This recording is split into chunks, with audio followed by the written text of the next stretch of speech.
Russia continues to terrorize Ukrainian cities, trying to make up for its failure on the front line and break not just the army's spirit, but that of the entire nation. Meanwhile, Kyiv is working hard to secure more weapons, develop its own air defense systems, and rely increasingly on itself. Joining me now in the studio is retired general, writer, and friend of Ukraine, Mick Ryan. General Ryan, it's always a pleasure to have you here in our studio. There are some disturbing news spreading through media that in November, Russia may be capable of launching up to 2,000 drones per day. Does that number shock you? Because even now, when Russia launches just around 500 drones at a time, it was few times, and it was horrific. Ukraine's air defense are struggling to cope. Yeah, I think that it is a shocking number, but as we've seen throughout this war, Ukrainian armed forces have been up to the challenge of adapting to these kind of threats. The Shaheds, are designed to overwhelm the air defence system and force the defenders to launch off interceptors that Ukraine can sorely afford to replace. There are some very good drone interceptor programs, however, American and Ukrainian initiatives, including Dronefall from Come Back Alive. One hopes that Ukraine can scale up these cheap interceptors at about $5,000 each, and that they will be up to the challenge of these very large-scale potential raids that the Russians might conduct in November. Do you think that the more Russia won't succeed on the battlefield, the more they will attack Ukrainian cities just to show, that they can hold Ukrainians in fear and under pressure, even with no serious success on the battlefield? Or am I wrong? No, I think part of the Russian strategy is inflicting massive trauma and terror on Ukrainian civilians. I mean, this is not an accident. It is not a byproduct.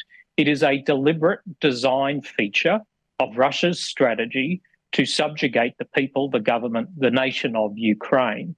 So I think this is part of the reason why the US president has issued this 50-day ultimatum, because he's finally, figured out that maybe Vladimir Putin is lying to him, leading him up the garden path. And, hopefully America might shift its policy on support to Ukraine at the end of that 50 days. We'd all like to see it before then, of course. What's happened is got another 50 days to kill Ukrainian soldiers and civilians, but perhaps we might see a shift in US policy.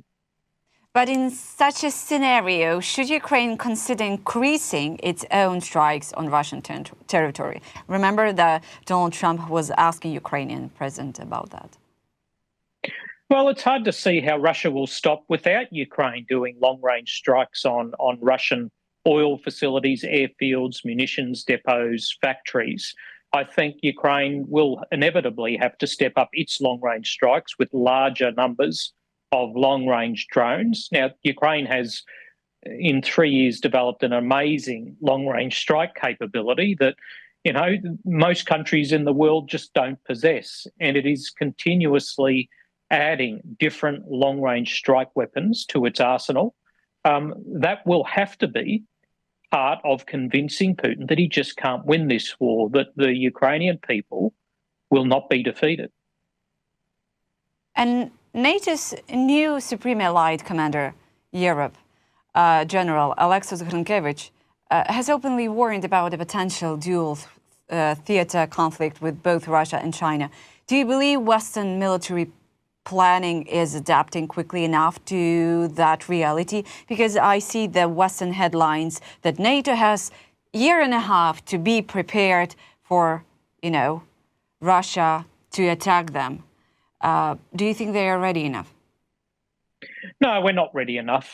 We're certainly talking a lot and thinking a lot, but we're just not doing enough to prepare for this threat.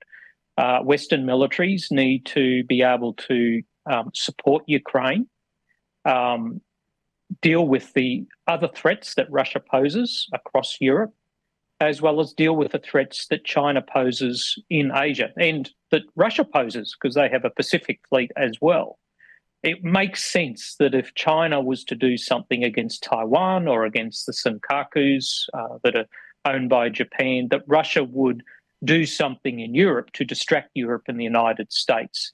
So I think those comments made a lot of sense by the new NATO commander, that China and Russia may not be friends, but they have common interests at the moment, and that common interest includes seeing this war go on to distract America in lots of different parts of the world.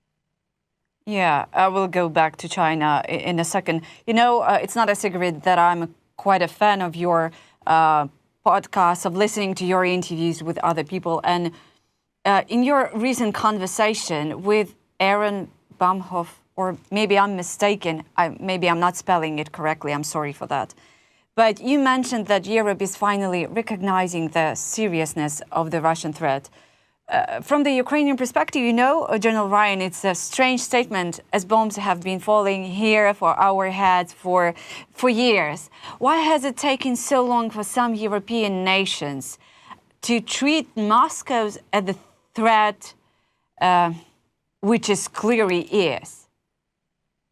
Well, I think part of it is that they've seen that Russia does not want to give up in Ukraine. That's part of the shift in thinking in Europe, but also the very wide-scale subversion, misinformation and sabotage campaign that is being conducted by the Russians across Europe, including sabotage of warehouses, attempted murders of CEOs of defence companies, sabotage of internet lines. You know, I think Europeans are finally waking up that, yes, the Russians are a very significant threat.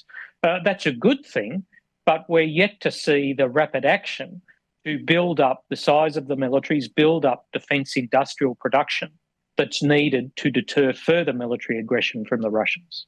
Yes, and they're spending a lot of money to military developments and everything, much more than Europe do in total, actually. Yeah, I mean, the Russians are spending a lot, but Europe is a much, much wealthier entity than Russia is. If they decided to spend more, they could easily outspend Russia and have a much bigger military. They just have to decide to do it. Yeah, it's like endless circus. You said about the Russia and China. What is China's true strategic interest in Russia's war against Ukraine? Is Beijing frustrated by the lack of clear success from Moscow here in Ukraine? Well, I think at one level it probably is. You know, it is looking at a military that's not dissimilar to its own, that hasn't been very successful.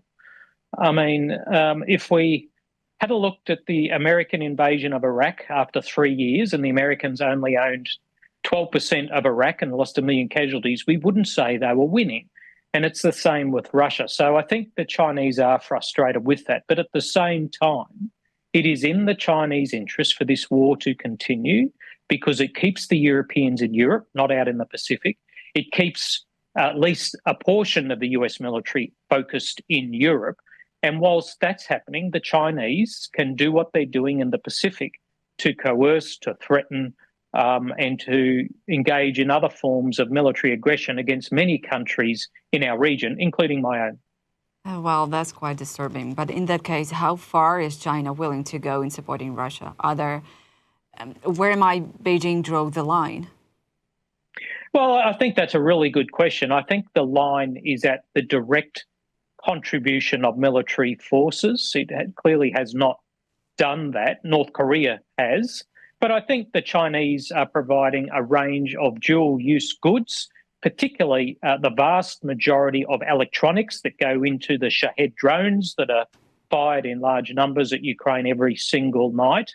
And Chinese engineers and technicians have helped the Russians improve the number and quality of those drones at Russian factories the Chinese have helped build. So, you know, the Chinese are buying cheap Russian oil. That's helping China and Russia.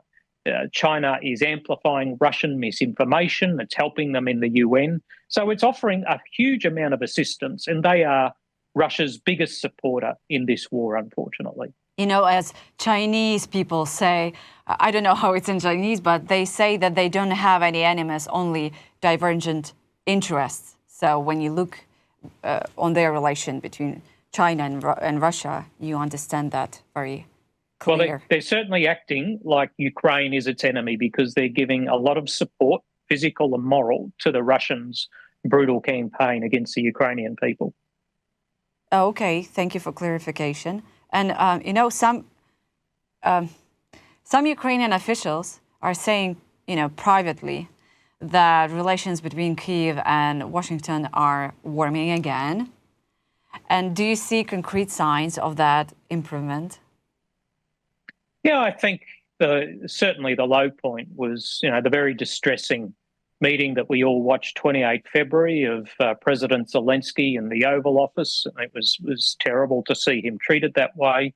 But I think we've seen a slow increase in the ties between the Trump administration and the Zelensky government.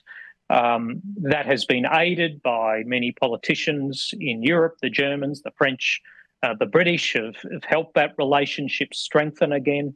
I also think the changes in the Ukrainian government with the Prime Minister, the new Prime Minister, new Defence Minister in particular, that were announced last week, that should help further strengthen the relationship between the Trump administration and the Zelensky government. Now, whether it ever returns to the warmth and the generosity of the US government we saw under the Biden administration remains to be seen, and I think we should express some skepticism about that.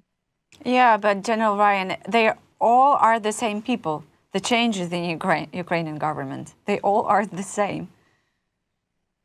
Yes, I mean, they are the same people, but they're dealing with different interlocutors in Washington, D.C. Yeah.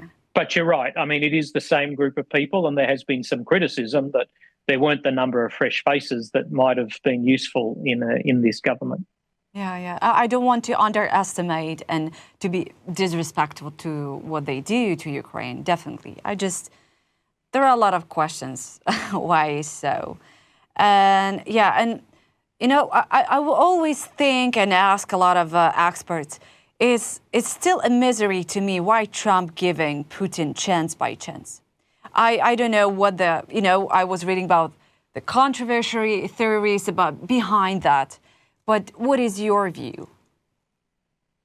Yeah, I mean, this is something that scholars for the next few centuries will probably ponder. I think it's a combination of things. I think he has an attraction to strong authoritarian leadership styles, whether it's national or government leaders. I think that, his political base, those who elect him, have a strong isolationist bent, and that kind of, supports what Putin's trying to do in Europe and what Xi's trying to do in the Pacific. And I think also that he's a very transactional person. This isn't someone who has strong values-based ideas or an ideological approach to how the world works. It's based on one deal after another. That doesn't lend itself to great strategy. It lends itself to opportunistic decision-making, which may not work out well in the long term for America, Ukraine, or its friends. Yeah, and there is a proven pattern that Russia interprets diplomacy as weakness. So from that perspective, should the West balance more between strategic dialogue and deterrence? Do you see that it's the balance that work with Kremlin? Yeah, I think we need to balance more towards deterrence activities. We're being too focused on diplomacy, to be honest.